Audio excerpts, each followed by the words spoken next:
Hey everybody, Tony here from tonyshealthtips.org, and I'm coming to you from the grocery store in the canned food section. You know, Thanksgiving's coming up, and I know people are going to have their cranberry sauce and their vegetables from cans out on the table and stuff like that. So I thought it might be helpful to give you some tips while shopping for your Thanksgiving food. So tip number one, actually, whenever possible, try to avoid canned foods. If you can get frozen instead of cans, that's going to be a big step up, because canned food is going to contain some sort of preservative in it to try to keep that product fresh in the can.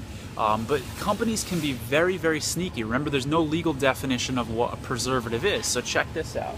We've got a can of corn here. No preservatives. Sounds good, right? What do we got on the ingredients, however? We see salt is listed as an ingredient. Now, this is just a blatant lie when they say no preservatives. I mean, if you look at history books, we know throughout history that salt has been preserving foods for hundreds of years, if not thousands of years. So salt is therefore a preservative. But on the label here, they proudly say no preservatives. So again, they're just lying to your face, and they can get away with it because the FDA is not holding these companies accountable. So whenever possible, look for sea salt on the label instead of salt.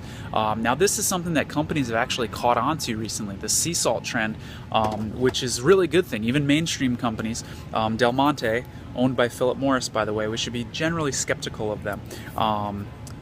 Made with natural sea salt. So again, even though this company is definitely shady, good step up here, the fact that they're using sea salt in their products instead of regular old salt. So our ingredients here: spinach, water, sea salt. Again, I'd prefer this spinach to be organic, but if you're looking to save some money, something like this is a huge upgrade over a can that just has regular salt in it. I've actually got a health tip on my website talking about why sea salt is an upgrade over regular salt.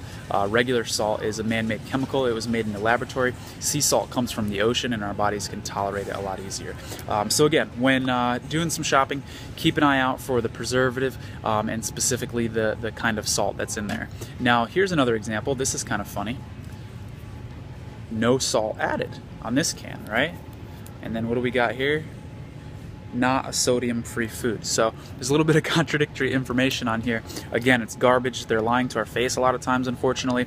Go frozen, okay? When we heat food over 118 degrees, the nutrients start to break down. When we freeze food, it doesn't happen nearly as rapidly. So when we freeze food, a lot of those nutrients actually stay locked in. So go frozen over can, and you're not gonna have to worry about the preservatives.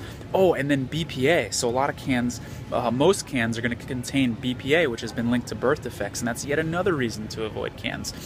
So again, go frozen over cans if you can. If you have to go can, try to get a BPA-free can. It'll say it right on the label. And then another step after that is to keep an eye on the preservatives, specifically the salt content. All right, that's all I've got here for you today. Take care, everybody. Stay healthy. Remember, you've only got one body. Take care of it. Take care.